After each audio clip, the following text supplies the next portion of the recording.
Hello and welcome back to the Criticizer of Books Criticizes Books. The Spells for Forgetting is by Adrienne Young. Adrienne Young is actually one of my favorite YA fantasy authors. She is incredibly underrated. She writes incredible heroines, very strong young women. Usually it's set during times where women were expected to not do anything if they didn't have a man. But her heroines are always just like dependent, strong-willed, intelligent, great female characters. And her romances are almost always lovely. Like, it's always a very slow burn. There's not a lot of hot in the pants until they just can't hold it anymore. Like, it's usually beautiful, wonderful romances. Her lead men are always, oh my god, he's just wonderful, why can't I find a good man like that in real life? Like, it's that guy. She always has really good themes, and just, I mean, are they like up to the level of like a Lady Taylor or Maggie Stiefvater? No, not quite. But they're always enjoyable. They're always a nice, fun read. When you pick up an Adrienne Young fantasy YA, I probably could have said that in a better order, YA fantasy novel, you know you're gonna get a solid book. I have read, if not all of them, 90% of her books. And so when she was like, I'm gonna start writing adult fiction, I was like, hells yeah, maybe she will amp up her writing to appeal to an older audience. Maybe her romances will be stronger. Maybe her themes will be stronger. Maybe the words on the page will just be a little bit better. So I was very excited for this book. And then I read it. And I wish there was a spell for me to forget that I read this book. It was terrible. So The Spells for Forgetting, it's not The Spells. Spells for Forgetting is about Emery, and Emery lives on a small island off the coast of Portland or some bullshit. And her small town is one of those towns, everybody knows them, we've all been to them, where it's a tourist attraction, and people, they go specifically for this town to go apple picking or pumpkin picking or tea party. I don't know, you just always go to that little town. Your family goes there every fall to do your business, and the people in this town rely on tourism. However, they hate the tourists because they're clogging up their parking and the restaurants. It's that place. And Emery lives there, and she runs her family's tea shop, and of course people love tea and they're gonna go to the little tea shop. However, this town has had a huge murder. I know I probably could have said that 15 years ago. There was a murder in this really small, sleepy town where one of the popular young ladies was murdered, and her accuser was basically run out of town. They were like, we accuse you, sir, but there's no evidence, so we can't arrest you. And him and his mom was like, peace. So they left and never went back. Until 15 years later, when his mom has passed away and he has to settle like her home and the business and everything. He has to go back and take care of business, and he runs into Emery. His name is August, by the way. He runs into Emery, and come to find out they were in love back in the day, and he just left her and did not give a forwarding address, and she's pissed. So that's what this book is about. Sounds nothing special. Like, this is probably something that we've read before or heard before or whatever. The plot of this book already has a check against it, because some guy was accused of murder and he leaves town. He comes back because he's got to settle some business. Okay, big whoop. Right. El Problema number 1, the plot. My major problem with this book is that it is boring as F. Oh my god. There is nothing happening, man. There is nothing happening. I like true crime. Like, I like real true crime. like TV. I like murder mysteries. I enjoy a mystery. I enjoy magic. You know, I love fantasy. And so I was expecting that. What I got was a Hallmark TV series.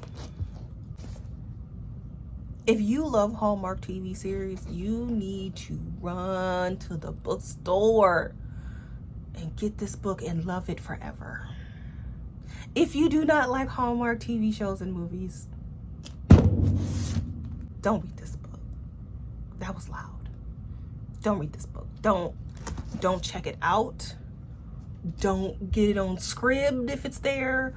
Don't go to the Libby or the Hoopla to get it for free, because you can. Hi, I'm done. I'm a public librarian, and your public library probably has the Libby app or the Hoopla app where you get free ebooks and audiobooks.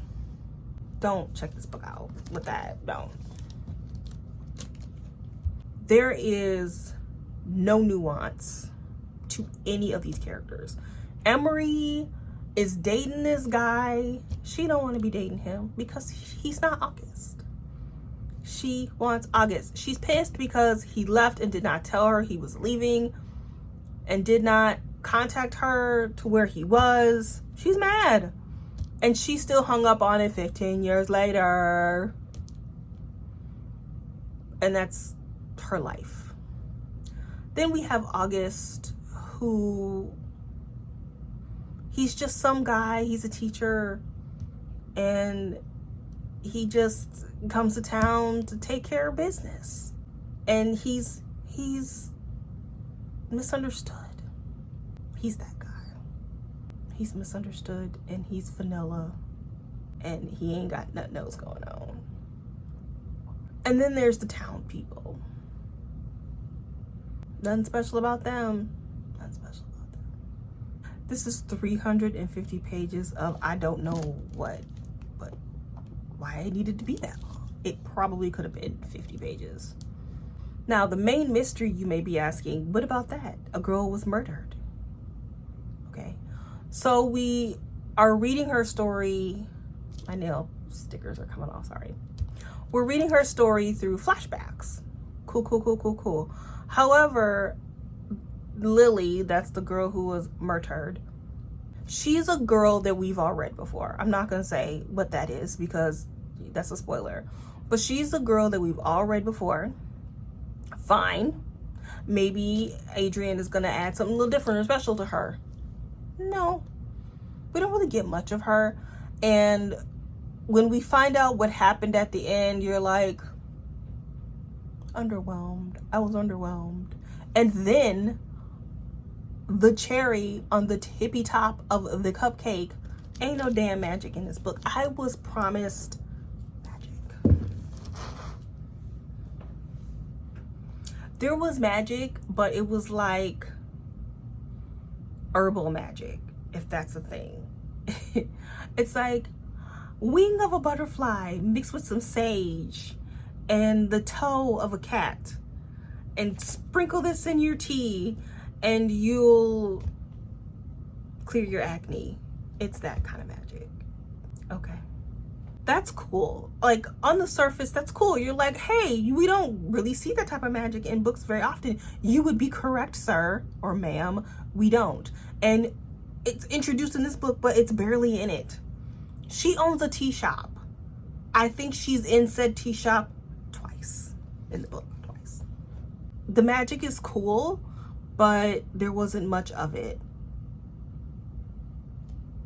So it didn't even have that. It didn't even have that going for it. It's promising me magic. Boo. It promised me romance. Boo. It promised me a murder mystery. Boo. It's like everything it promised me, it did not deliver. So I gave this a 2. I forgot to say. I gave it a 2. And I only gave it a 2 because what I did like was the atmospheric writing. Like I said, if you like Hallmark TV series, movies, that, you know, it's a little formulaic, it's characters that you are familiar with, It's just a light, cozy read. Then run. Don't walk to the bookstore, to the library, wherever, online. If you are wanting something a little bit more punchy, if you're expecting this to be a more adult version of her YA,